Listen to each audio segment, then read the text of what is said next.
love the history, and I love how everything influences.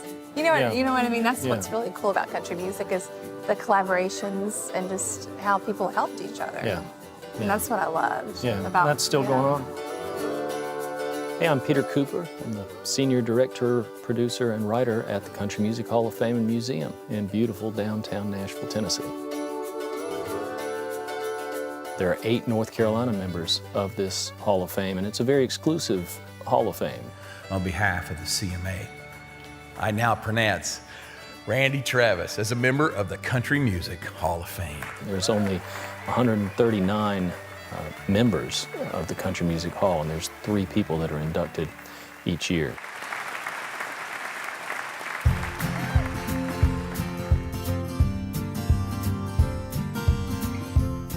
Don Gibson. Here's Don Gibson from Shelby, North Carolina. Shelby, yeah. Is that his suit? Yeah, he was a snappy He dresser. was a snappy dresser. Again, in the Nashville Sound, you're working on trying to appeal to broad-based audiences. Right. So you were dressing up in different ways, and it wasn't just the rhinestones and all that. The Shelby area's prime contribution, though, was from a kid from Boiling Springs, which is right near Shelby, growing up there named Earl Scruggs. He met up with Bill Monroe. Monroe asked him to join his band, the Bluegrass Boys. And in December of 1945, the Bluegrass Boys, with Earl on banjo, played the Grand Ole Opry. All right, program on the Grand Ole Opry will be Little Maggie. Bill and Earl will do it.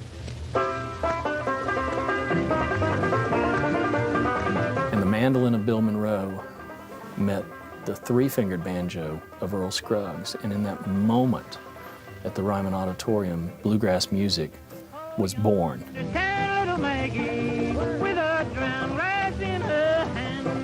He was playing in a style that had not been heard before, and to the point where the announcers would have to say, well, here's Bill Monroe and his Bluegrass Boys featuring Earl Scruggs on his fancy banjo, because people were listening on the radio and they wouldn't have recognized that as a banjo. That's funny. Earl, of course, went on to be in a band called Flatt and Scruggs and the Foggy Mountain Boys. And the Flatt and Scruggs became, at the time, the most popular and successful band in bluegrass music or bluegrass-based music.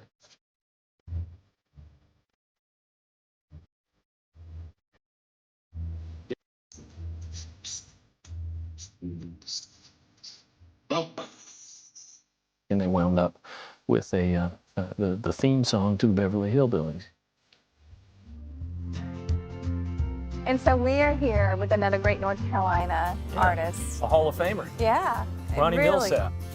Ronnie, who went to the North Carolina School for the Blind, and he's from Robbinsville.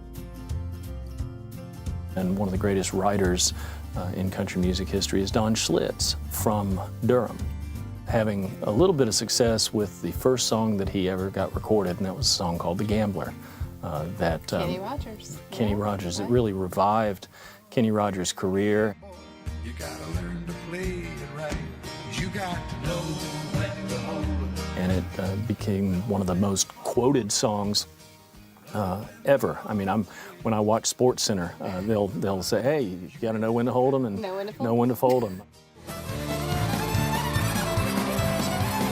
Charlie Daniels is one of those people who did find a home in Nashville, but he was born in Wilmington, North Carolina. He was raised around North Carolina. He was inspired by music for the first times as a kid in Wilmington, hearing country music, hearing other people play. Thank you so much for taking us through the museum. So happy to. I want everybody to come through this museum. It's a treasure for history buffs and music buffs and anybody who cares about who we are and where we came from.